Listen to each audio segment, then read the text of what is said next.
I was going to tell you real quick about that song, if I can. Darn it. Don't know if I can. I'll try one more time. When we were new, we were just a few months old, and we had someone that was dear to us pass. Her name was Andrea West, and this was her favorite song. And the plaque on that back window was from her saying, and the window with a rose in it was also done for her. So certainly not the first one that's passed, last one that's passed, but she was the first. So cool. You know what she used to call this place? Which can we say it? Yeah. What is it, Funky Little Church? Funky Little Church. Yep. Still true. Still true. She left a legacy. It was really interesting. She gave, I guess, most all of her clothes to Amber Rose, the consignment store, and all of the proceeds from her clothes would come back to the church. So every couple months we'd get a check, and we kept getting checks for probably a couple of years. It was kind of cool.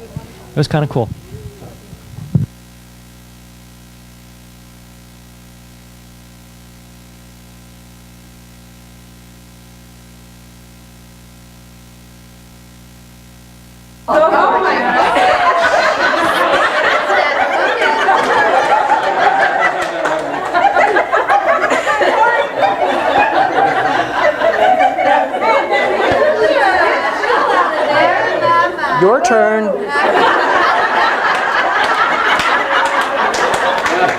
Oh, it's been a day, hasn't it? Where else can you go? This kind of humor. Only pastor I know that would have dealt with that. So we have roses today in honor of mothers. And I have a few thoughts I want to share with you today about moms. And this is not all love and light and mushy stuff. You know, yes, congratulations, mothers, you survived the childhood of your children, or you are in the process of surviving the childhood of your children.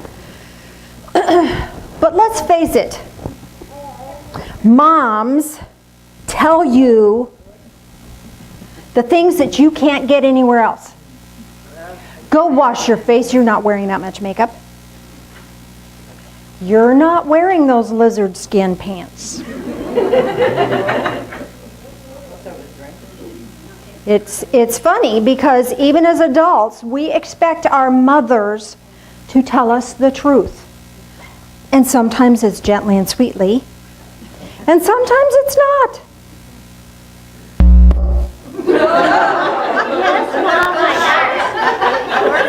How many have a mom on the other side?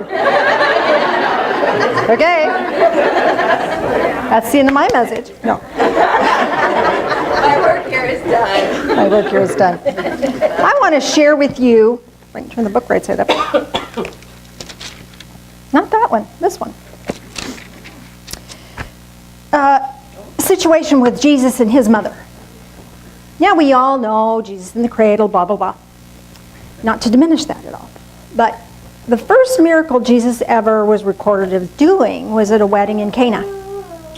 And so when the wine gave out, because they would throw a party for days, when the wine gave out, the mother of Jesus said to him, "They have no wine." Doesn't that sound like a mother? And Jesus said to her, "Woman, what have I to do with you? My hour has not yet come." You gotta read the book. There's some cool stuff in here. Cool stuff in here. Then his mother said to the servants, "Whatever he says to you, do it." And they proceeded to bring in water and pitchers, and the water got turned into wine. So here he's telling his mom, "Mom, it's not my time." And she's going, "No, you could do it. You could do it. Just do whatever he tells you." Mothers get to be exasperating. It's our job. Right? Who else is going to tell your children the truth? Right? That's our job. Now, the big part of mothering is the nurturing and the taking care and all of that, and we do that. There are men in this room who have nurtured and cared for their children just as much as a mom would. And I honor you for that. And maybe it's furry children. Maybe it's people children. This aspect of nurturing is the characteristic we get from the woman aspect, the mother aspect. Father, when we get to Father's Day, I'll chat with you about this some. But the energy we get from father is that self-authority. Okay, and we're going to talk about that at Father's Day. But at Mother's Day, we're going to talk about this nurturance. And nurturance sometimes has to take a tough stand. I have to tell you a story. My son, when he was in rehab, bless his little heart, my mother came up from, I think she was living here, we were living in Texas. She came from here to visit us. And so we went to go take him shopping, take him to lunch, take him shopping. He comes out of his room with these really tight lizard print, skin tight things. I don't even know what they were. He comes out, oh, I'm just the coolest thing ever. And my mom and I look at each other, and we look at him, and I said, no. Go change. It was like, what?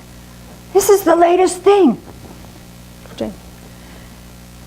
Moms, we get to do that because our kids don't realize that frontal cortex of the brain is not yet developed when they're young, and they don't always use good judgment.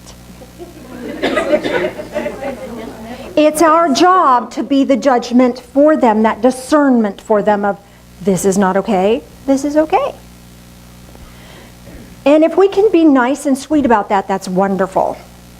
Because we are all about that nurturance. Let's face it, the human race would not have existed if we, as the female partner in the childbearing process, didn't have food available for them. So nurturing is that genetically programmed aspect of the feminine nature. That's why women talk so much. Did you know that? Men would have to be quiet because they had to hunt.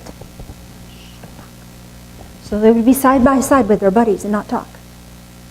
Still, men are usually more quiet than women, right? They use like 1,000 words in a day or 300 words in a day, and women use way more than that. So women would sit around the campfire and cook and talk, and so we still do that. So we women, when we expect our men to equal us in the conversation, that's just unrealistic thinking. Although the first time my brother met Phil, he said, wow, a man can actually out-talk you. So I knew at that point I'd met my match. That was good. Talk to his feminine side. But this natural instinct for womankind to be nurturing is kind of a genetic code that we have. Now, whether your mother nurtured you or not would depend upon whether your mother got nurtured or not. Because even though it's genetically inherent in us, some of our mothers didn't have that nurturance. And so they couldn't pass that down, couldn't hand that back down. So what is this nurturance that I'm talking about? This is making sure you're fed, clothed, in a comfortable place. What I'm not talking about is picking up after you all the time, not giving themselves away till there's nothing left. We women tend to do that, do we not? If you look at any book, open up a book, you will look and see that there are words written on the page, but they don't run all the way to the end of the paper. There's a margin. And that margin is around the paper and spaces between the paragraphs, spaces between the sentences, to give us breathing room. Most women don't allow themselves breathing room. They just give and they give and they give and they give and they give and they give, and then they get embittered and resentful. And whose fault is that? It's our own. Nurturing starts within. Nurturing ourselves. It's really important to nurture the person within. And because if you don't take care of yourself, you can't take care of anybody else. When you're in an airplane, what do they say? Take the mask and put it on your own face first, and then take care of your children. But we as humans don't do that. We think we've got to give, especially women. This is a big fault that we tend to have. And we do it at work, we do it with our families, until we're just spent. And we're drained. So the key here is honoring that feminine need to nurture and that feminine ability to be caring and compassionate and kind. Not that men aren't. But women have a special knack for it. They just do. Let's face it, if a man's going to come up and give somebody a hug, a woman's first thing they're going to back off. But a woman can give a hug and it's just neutral. Because usually we're programmed to receive that sort of attention from a female. But what kind of attention are you giving yourself? What kind of attention are you giving yourself?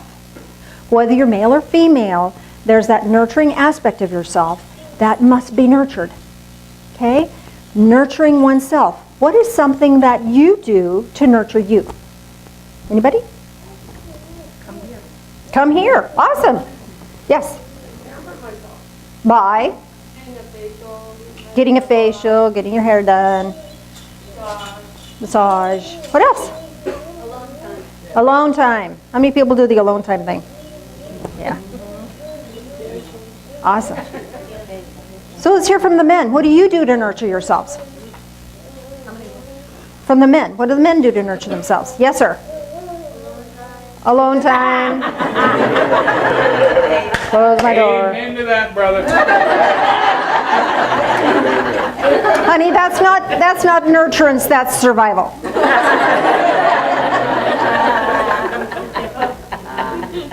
So I'd like to walk us on a guided meditation today. And whatever relationship you had with your mother, that is what it is. If it was wonderful, that's wonderful. If it was wonderful and kind of bad at the same time, that's good too. And if it wasn't very good at all, at least you know what not to do. Right? Because love knows love. You will always know love. So when love is given to you, when love is that nurturing, compassionate, tender, loving kindness is offered you, you will recognize it. You will know it. Because you have it within you, no matter whether it was given to you or not. It's a divine gift given to you. All right, so I'd like to take you on a guided meditation today. And we're going to go into a rose garden. And we're going to,